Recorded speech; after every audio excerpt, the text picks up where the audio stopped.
everybody. It's Lisa Babiak. Welcome to your balanced lunch break, where I'm hoping you are eating and we are talking about all things balanced, right? A balanced life. It is not a myth. I totally believe you can create a balanced life. My coaching practice, Living Fully Balanced, helps people create space for the people and the things that they want most. And thinking about that, I just got back from an awesome women's retreat last night where we spent time with 10 really fabulous women. And overall, this energy was high and hopes were high because we gathered together and um, had the intention of creating our best year using resilient strategies and strategies to create actionable plans and realistic goals. And while most everybody was energetic and hopes and optimism were there, I felt, what's the word? I think there was this underpinning of defeat or maybe a little bit of shame. And I believe it comes from the feelings that over and over, those of us at the retreat, and I wonder if you who are joining us feel this way, that we've set and reset goals so many times that there's this doubt or this wonder if I can do it this year, right? So do I go about setting goals again this year only to fail? Failing is like yucky. It's really hard to get up from. So today what I want to do is give you two keys, two strategies to break free from letting yourself down. So you don't have to let yourself down anymore. Because there is this knowing that there is this motivation pattern.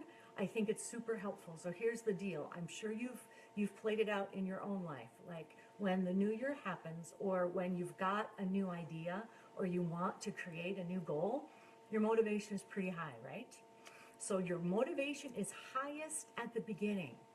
And we get really encouraged and our energy is high and there's so many things we want to do or break through that we do it all. And we do as much as we can to keep that momentum going. And initially it's working. Our motivation's high, our energy's high, it's going well. But something knocks us off our course. Something derails us, whether it's life, whether it's an emotion, whether it's something you didn't expect, whether it's something you did expect. But somewhere along the way, we get knocked off that course, and then it becomes really hard to do it all. So all those things we were doing pretty well in the beginning become a lot harder to do when we're knocked off course. And eventually, because we're knocked off course and it's hard to do it all, we don't do it all at all. Like we do nothing. And then the motivation not only becomes lower and lower, it becomes obsolete and we start feeling badly about ourselves. That's kind of what I call the motivation downward spiral. When you recognize that, we get to set ourselves up for success. So here's the thing. Stop doing it all. Stop doing it all. Even if you think you can, even if you've got the energy to do it all, it's not helpful. So here's the thing. You don't have to do it all, but you absolutely must do something. So the all or nothing approach isn't helpful in the long term. Short term maybe, but not in the long term. And I know most of my actually all of my clients, they don't want to achieve something in the short term only to have to revisit that practice or that goal again. They want to achieve something and have it mean something for life. So we want long-term sustainable goals. So my first suggestion to you is don't do it all, but do something. And so here are two keys for you to do that. The first key to think of is simplify your actions. So rather than doing it all, choose one thing I know, overachievers, it's hard. But choose one thing that gives you the most leverage in the week. Like, what's going to give you the most bang for your buck with the goal that you've got? What do you know you'll have most success with this week? Maybe next week it'll be different. But choose one focus for the week. That's it.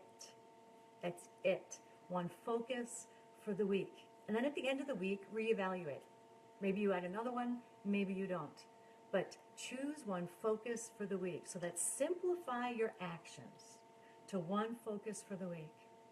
The second key is to settle your thoughts. Because no doubt as the week goes on, right, and you've only chosen one thing, there's going to be a piece of you that's going to say, but I can do more. I so can do more. And you might bring it in. Or you might look at all the other strategies out there and start to feel overwhelmed. Or you might get knocked off track. So here's the strategy I want you to think of when you're feeling a little crazy in the head, is what I call it. Settle your thoughts and ask yourself, what's one thing I can take action on right now? One thing right now that'll lead me toward my goal. What one thing right now can lead you toward your goal? And the goal is that focus that you have for the week. Don't have to do it all. As a matter of fact, I suggest you don't do it all. Simplify your actions. Think less is more. Because when we do less, I promise you, you can achieve more. I've seen it in myself. I've seen it in my clients.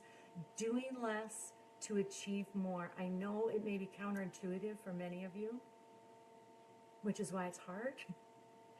But simplifying your actions. It's like finding all of those targets and shooting arrows at all of them. Your accuracy is not so great. But when you reduce the targets, your accuracy is much greater.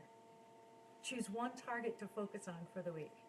Simplify your actions. Settle your thoughts. If you like simplified tips like this, I really want to share my ebook with you. It's called 7 Days to Living Fully Balanced. You can download it for free on my website, livingfullybalanced.com. I want you to get a handle on your goals.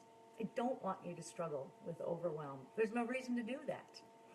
So join me again next week on a Tuesday. Every Tuesday at noon, I'm here for your balanced lunch break where we talk together.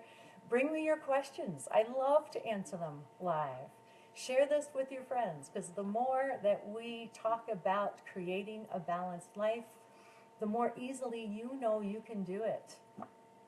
It's not always, I guess I use the word easy. It's not always easy, but I will tell you it's way better together, and it's always a work in progress. And I'm really glad you joined me. I'm Lisa Babiak, Living Fully Balanced, and I'll see you next week. Bye-bye.